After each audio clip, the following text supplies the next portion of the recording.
Hi hello. ఈరోజు ఎంతో tasty easy అయిన టమాటో రసం ఎలా ప్రిపేర్ చేసుకోవాలో చూద్దామండి. అందుకు ఒక 4 టమాటోలు, ఒక చిన్న సైజు లెమన్ అంతా చింతపండు తీసుకున్నాను. టమాటోలు ఇలా కట్ చేసుకొని మెత్తగా గ్రైండ్ చేసుకోవాలి.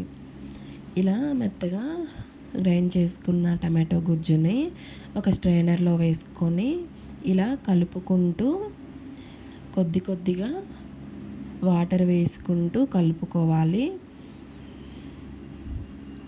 ఇలా కలుపుకుంటూ అందులోనే పిప్పి మొత్తం తీసేయాలి.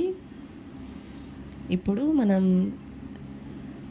పులుపు చూసుకొని కొద్దిగా వాటర్ కూడా యాడ్ చేసుకోవచ్చు. మనం రసం పొడి కోసం ప్రిపేర్ చేసుకుందాం. అందుకు స్టవ్ ఆన్ చేసి కళాయి పెట్టుకొని 1 స్పూన్ కందిపప్పు, 1 స్పూన్ మెంతులు, 1 స్పూన్ ధనియా, 1 స్పూన్ మిరియాలు, 1 స్పూన్ జీలకర్ర, 3 ఎండుమిర్చి వేసుకొని ఇలా లైట్గా వేయించుకోవాలి. మీరు నార్మల్గా యూజ్ చేసే రసం పొడినైనా వేసుకోవచ్చండి. ఇలా చల్లారిన తర్వాత మెత్తగా మిక్సీ పట్టుకోవాలి. అందులో 3 వెల్లుల్లి రెబ్బలు వేసుకొని మెత్తగా మిక్సీ పట్టుకొని పక్కన పెట్టేసుకుందాం.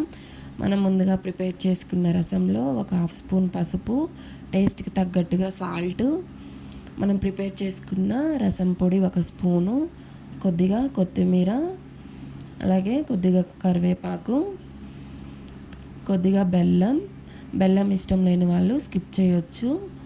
మొత్తం ఒకసారి ఇలా కలుపుకొని స్టవ్ ఆన్ చేసి స్టవ్ మీద పెట్టేసుకోవాలి. ఇలా మరగడం స్టార్ట్ అయిన తర్వాత మనం పెట్టుకున్న క్వాంటిటీకి రసం అనేది ఇలా కొద్దిగా తగ్గేంత వరకు మరిగించుకోవాలి.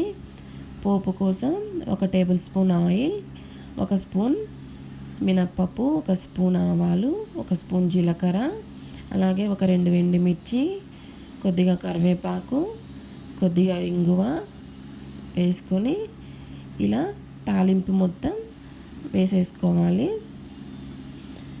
కొద్దిగా కొత్తిమీర కూడా వేసుకొని ఒక 2 నిమిషాల పాటు ఇలా ఉండనివ్వాలి. అంతేనండి, ఎంతో టేస్టీ ఈజీ అయిన టమాటో రసం రెడీ అయిపోయింది. మీరు కూడా ఇలా ఒకసారి ట్రై చేయండి. Please like, share and